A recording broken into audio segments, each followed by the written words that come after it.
राष्ट्रीय जनजाति गौरव दिवस जो आदिवासी नहीं पूरे अन्य सारे समुदायों के लिए बिरसा मुंडा एक आदर्श बने हुए हैं, जिनको धरती आंबा जिन्होंने नारा दिया था अबुआ दिसम अबुआ राज, मतलब हमारा देश हमारा राज। अंग्रेजों के सामने लड़ाई लड़ी, अंग्रेजों को उल्टे पैर भगाया। उस व्यक्ति ने 25 साल की उम्र में संघर्ष किया, अपनी जान गंवाई।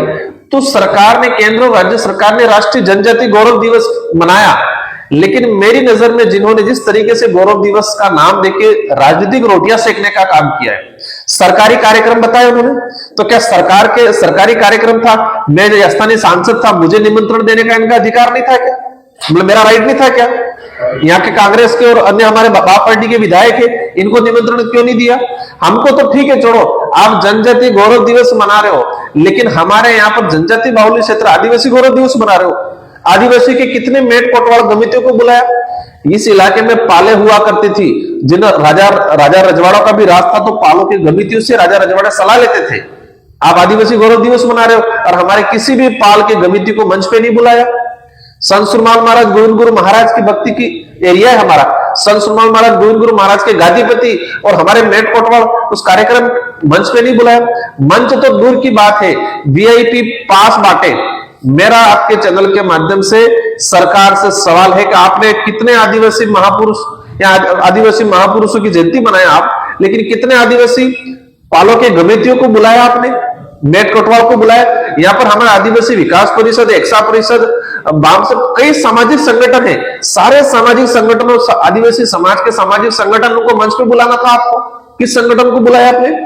नाम दिया आदिवासी गौरव दिवस और बात करके जो भाजपा की ये कंट्रोवर्सी पैदा करके, हम चाह रहे थे कुछ सौगात मिले, हम चाहते थे राजा डोंगर बरंडा के नाम से कुछ घोषणा हो, हम चाह रहे थे माला कटारा के नाम से उनकी डिमांड चल रही है, हम चाह रहे थे कि कोई न कोई बड़ा। इन्होंने ये जो मार्ग था डिपो से लगा के हॉस्पिटल वाला, ऑलरेडी यहाँ पर राणा पूजा की मूर्ति लगी हुई है और उस मूर्ति को लेकर हम पे मुकदमे लगे हुए। आपने इसी मार्ग का नाम करने की बात कर ली, वो भी क्लियर नहीं हुआ अभी तक। एक भी प्रकार हम चाहते ये आए, आपने रोजगार गारंटी खत्म कर दी, लोगों को जबरदस्ती बुला रहे हो। आज 1.5 साल हो गया, मेट कारीगरों का पेमेंट नहीं आया। आज मैं सांसद हूं, अगर मेरी भी समय पे तनख्वाह नहीं है तो मेरी गाड़ी डगमगा जाए। एक मेट कारीगर की क्या स्थिति है? नरेगा योजना खत्म कर दी आप जबरदस्ती। राजीविका महिलाओं को बुलाया, राजीविका महिलाओं की सीएलएफ लगभग 30-35 सीएलएफ है। किसी भी इस सरकार ने एक भी सीएलएफ के लिए बजट की स्वीकृति नहीं दी।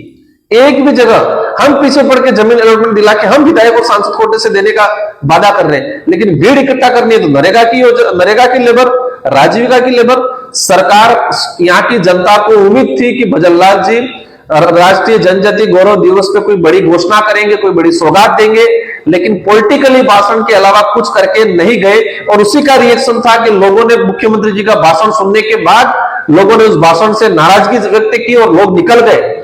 बैरिकेड लगा रखे थे, बैरिकेड से कूद के निकले, पुलिस प्रशासन जबरदस्ती रोक रहा था, उनको हटा के निकले। लोगों का गुस्सा था क्योंकि लोगों को उम्मीद थी कि मुख्यमंत्री जी कोई बड़ी घोषणा करेंगे, लेकिन राष्ट्रीय आदिवासी गौरव दिवस में किसी भी प्रकार का कोई काम नहीं दिया, सिर्फ राजनीतिक बात करके गए। इससे गुस्सा थे, हमें यह उम्मीद नहीं थी कि वो इस तरह से करेंगे। आज इन्होंने, यहाँ के स्थानीय भाजपा के नेताओं ने क्या किया? इस कार्यक्रम फेलियर का दोष किसको दिया? यहाँ के कर्मचारियों को। हमारे सामाजिक पदाधिकारी, मतलब सामाजिक संगठन में काम करते हैं, सामाजिक व्यक्ति को शिक्षक है, एक शिक्षक को राइट से संविधान राइट देता है कि इस कोई भी व्यक्ति अभिव्यक्ति संविधान के दायरे में रह के वो आदमी संवैधानिक राइट, ऐतिहासिक जानकारी देने का काम करता है। यहाँ के नेताओं ने कहा कि भवरलाल करके टीचर है, उसकी वजह से लोग नहीं आए। मतलब कार्यक्रम फेलियर का सारा ठिकरा एग्जीक्यूट करने का और उनको निलंबित करने का काम किया उन्होंने। लेकिन क्षेत्र की जनता आने वाले समय में, ये मेरे भाजपा के नेताओं से अनुरोध है, आप जिस ट्रैक पे चल रहे हो वो ट्रैक आपके लिए घातक है।